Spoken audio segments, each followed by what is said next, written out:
Setelah pemutakhiran lebih dari 1 abad, bagaimana kapal pesiar saat ini berbeda dengan zaman Titanic? Ya, tentu kita tahu. Mereka sekarang diharuskan membawa skoci lebih banyak, tapi bukan itu yang membuatnya jadi primadona. Mari kita mulai dari ukurannya. Semua orang tahu, Titanic adalah kapal terbesar di masanya. Tapi, sebesar apa tepatnya? Titanic membentang 250 meter dari busur hingga ke buritan, dan lebarnya 28 meter. Ketinggian 9 geladak kapal ini sangat mengesankan, hingga 53 meter, membuatnya setara dengan gedung 11 tingkat. Didesain untuk mengangkut 2.400 penumpang dan hampir 900 awak kapal.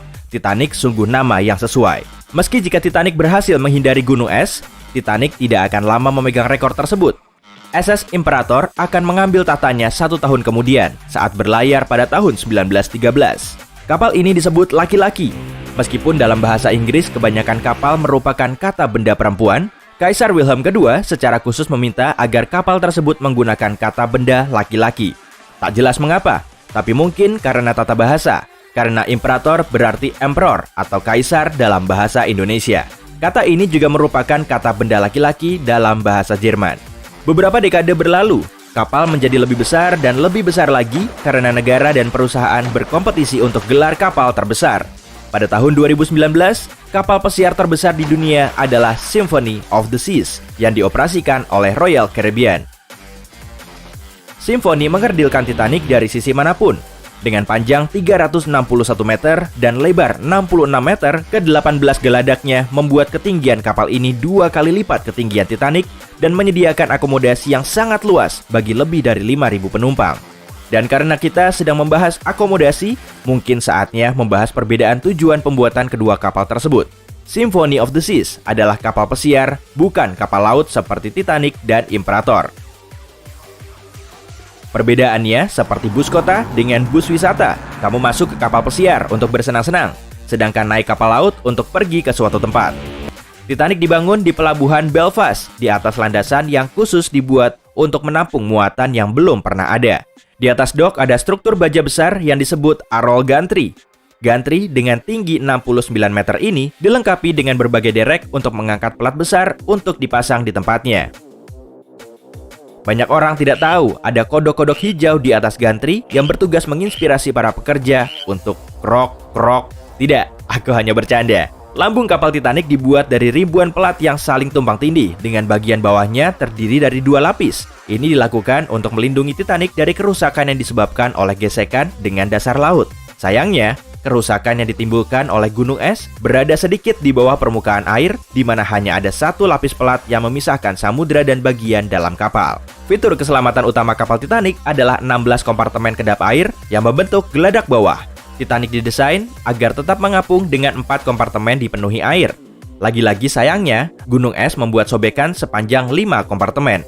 Dinding pembatas juga gagal menutup sempurna. Saat air memenuhi 5 kompartemen tersebut, air dengan cepat meluap dan tumpah ke kompartemen lainnya, menenggelamkan kapal tersebut dengan cepat. Kapal-kapal sekarang masih terbuat dari baja, tetapi kemajuan dalam peleburan dan metalurgi telah menghasilkan lambung kapal yang lebih kuat dan tidak rapuh jika dibandingkan dengan ratusan tahun lalu. Aluminium umum digunakan untuk mengurangi bobot kapal. Ini memungkinkan kapal menjulang tinggi sambil tetap menjaga pusat gravitasi rendah berkat mesin berat dan tangki bahan bakar di dasar lambung. Berat yang berkurang berarti juga rendah emisi. Omong-omong tentang mesin, kapal pesiar digerakkan terutama oleh tenaga diesel, gas alam, atau kombinasi keduanya. Kapal-kapal yang menggunakan keduanya seringkali menggunakan mesin diesel sebagai tenaga penggerak dan gas alam untuk menyalakan motor yang memproduksi listrik. Ini berbeda jauh dengan era kapal Titanic yang menggunakan tungku batu bara untuk merebus air guna menyalakan mesin uap. Kapal-kapal modern mungkin tidak bebas emisi, tapi mereka jauh lebih baik daripada menyemburkan awan abu dan asap. Teknik konstruksi juga berubah dari tahun ke tahun, meskipun ini tidak mengejutkan, mengingat bagaimana kapal itu sendiri berubah secara drastis. Alih-alih hanya memiliki beberapa kompartemen dalam yang luas, struktur dalam kapal pesiar modern berupa jaring-jaring baja yang mencuat ke dalam dari lambung dengan setiap 4 jaring menyokong satu dinding baja berukuran besar. Gelagar disembunyikan di balik dinding kapal dan berfungsi sebagai struktur utama penyokong kapal. Ingat, Titanic tidak tenggelam begitu saja pada saat menghantam gunung es. Kenyataannya, dibutuhkan waktu 2 jam 40 menit sampai Titanic tenggelam. Sementara kondisi ini memberikan waktu lebih banyak bagi awak kapal untuk mengevakuasi penumpang. Bahaya yang ada tidak tampak nyata sepanjang waktu.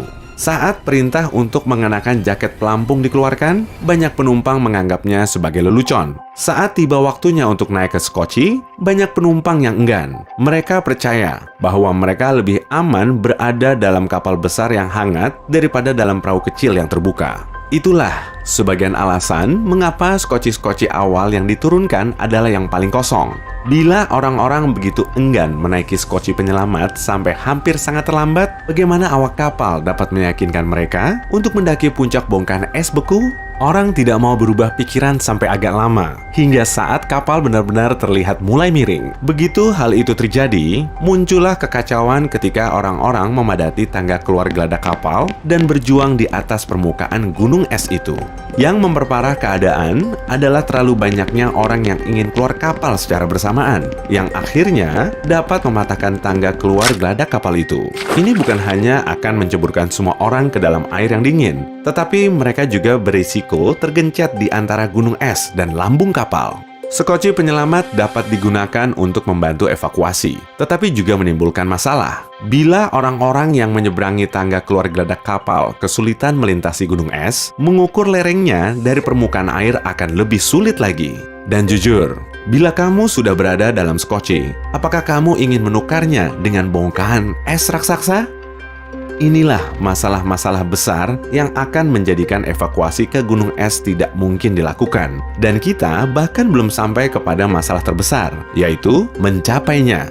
Tidak menyangka, bukan?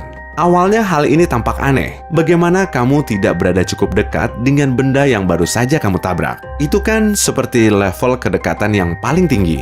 Nah, Titanic tidak benar-benar berhenti begitu dia menabrak gunung es. Seperti dugaanmu, nahkoda kapal telah mencoba menyetir kapal menjauh dari gunung es itu sebelum tabrakan terjadi. Titanic tidak menabrak gunung es secara langsung, tetapi menyerempet pada sisi lambungnya, menorehkan tinta kecelakaan ringan dengan akibat terburuk sepanjang sejarah. Ironisnya, keadaan akan lebih baik apabila tabrakan terjadi di bagian depan kapal.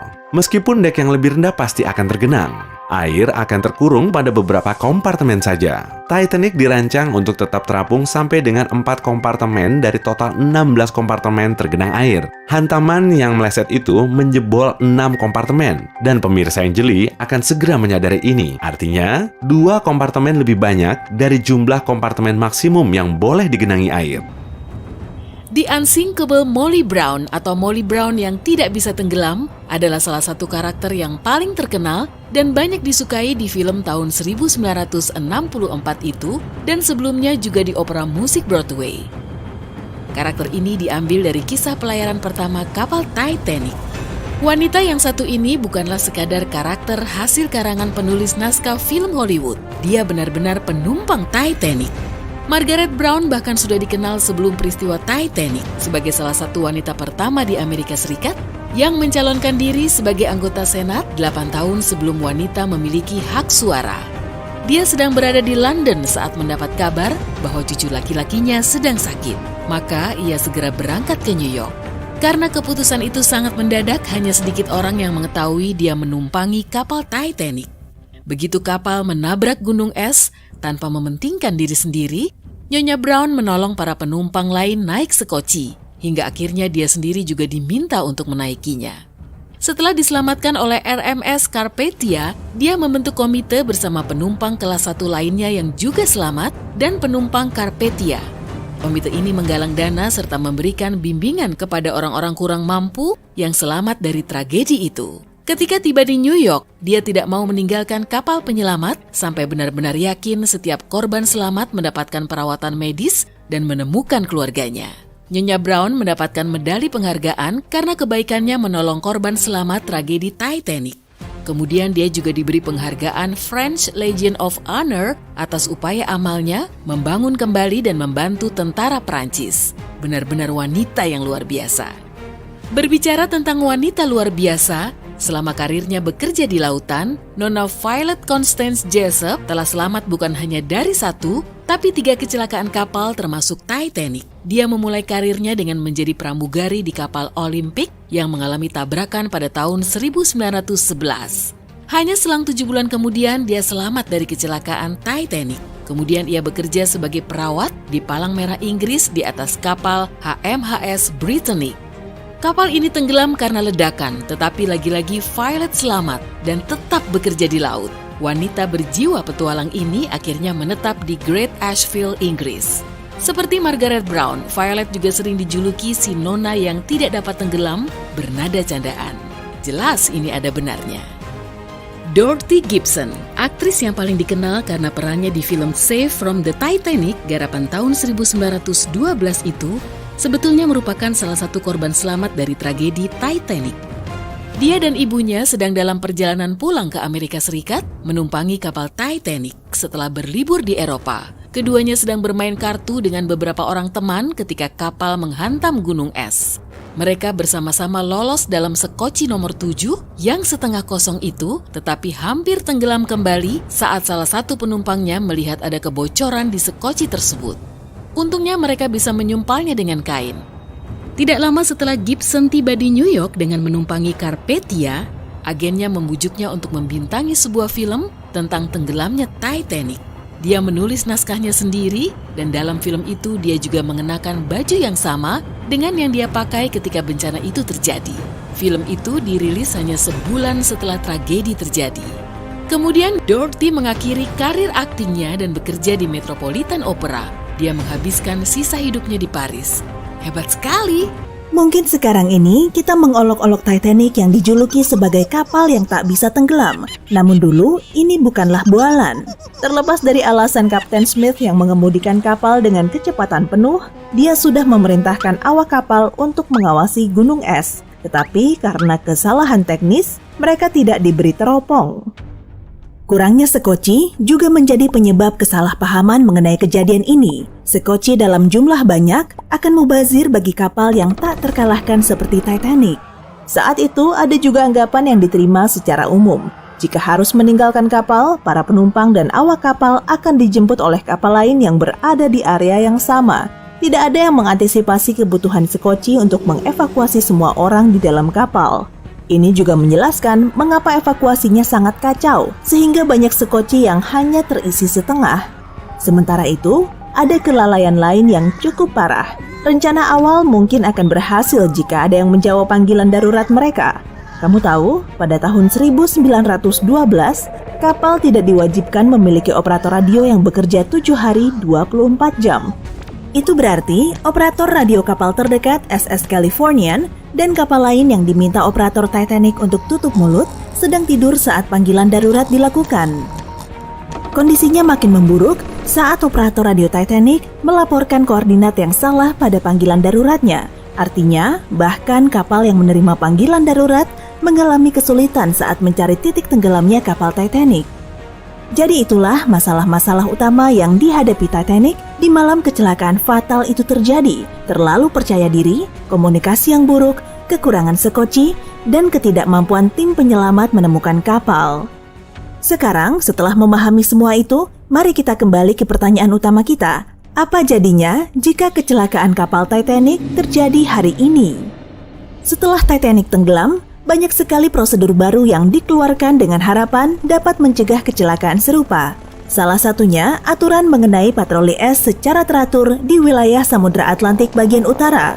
Untuk menjalankan tugasnya, dulu petugas-petugas harus kedinginan berpatroli di atas kapal dan pesawat menggunakan teropong.